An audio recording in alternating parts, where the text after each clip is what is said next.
అందరికీ నమస్కారం। నేను మీ దాదా రాజేంద్ర, సూలూరుపేట నియోజకవర్గం। నారా చంద్రబాబు నాయుడు గారు అంటేనే పేద బడుగు బలహీన వర్గాల వారికి ఆశా జ్యోతి।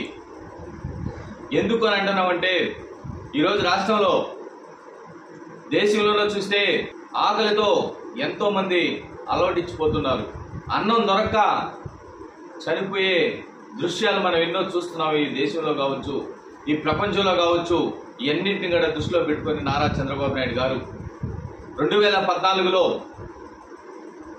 ఆయన నా ఆంధ్ర రాష్ట్ర ప్రజలు 3 పూట్ల అన్నం తినాలి, నా ఆంధ్ర రాష్ట్ర ప్రజలు ఆకలికి అలవటించకూడదు, నా ఆంధ్ర రాష్ట్ర ప్రజలు బాగుండాలని చెప్పేసి అన్నా క్యాంటీన్లు తీసుకురావడం జరిగింది। అన్నా క్యాంటీన్లో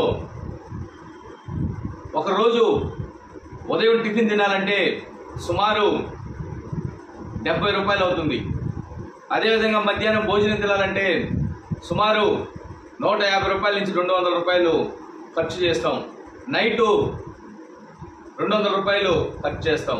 కానీ నారా చంద్రబాబు నాయుడు గారు నా పేద బడుగు బలహీన వర్గాల వారు 3 పూట్ల అన్నం తినాలంటే ఎంతో ఖర్చు అవుతుంది, నాణ్యమైన భోజనాన్ని నా పేద ప్రజలకి నేను పెట్టాలని చెప్పేసి సంకల్పంతో నారా చంద్రబాబు నాయుడు గారు 5 రూపాయలకి ఉదయం టిఫిను ఉదయం 7 గంటల నుంచి 10:30 దాకా అందుబాటులో ఉంటుంది అన్నా క్యాంటీన్లో।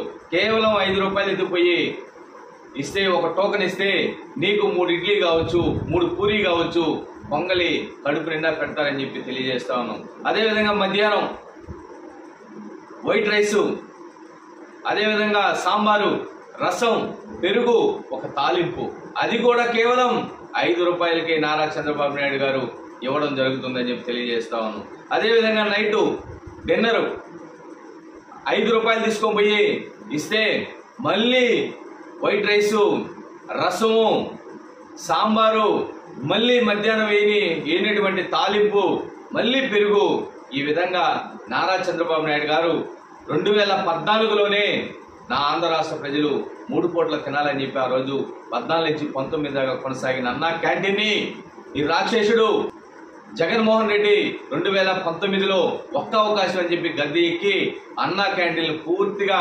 శిథిలావస్థలోకి తీసుకెళ్లిపోయిన దృశ్యం ఆంధ్ర రాష్ట్ర ప్రజలందరూ కూడా చూశారు। ఈ ఆంధ్ర రాష్ట్ర ప్రజలందరూ కూడా ఆలోచించి ఒక్క అవకాశాన్ని పక్కన పెట్టి ఆంధ్ర రాష్ట్ర అభివృద్ధిని నారా చంద్రబాబు నాయుడు గారిని కూటమి ప్రభుత్వాన్ని తీసుకొని రావడం జరిగింది।